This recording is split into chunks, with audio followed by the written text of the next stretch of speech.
আসসালামু আলাইকুম। সবাইকে শুভ সকাল। কি অবস্থা সবার, কেমন আছেন?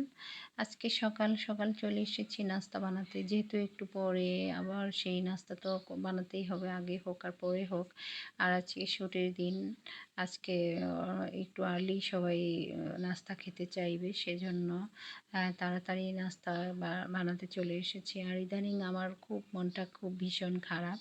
কোনো কিছুতেই মন বসছে না, কোনো কাজে মন বসছে না, খুব অস্থিরতা লাগছে, দুশ্চিন্তা হচ্ছে।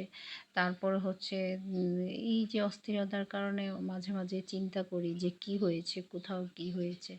আলহামদুলিল্লাহ সবাই তো ঠিকঠাক আছে, আমিও আলহামদুলিল্লাহ সব দিকে ভালো আছি। তবুও কেন জানি মাঝে মাঝে এরকম দুশ্চিন্তা চলে আসে আর অশান্তি লাগে।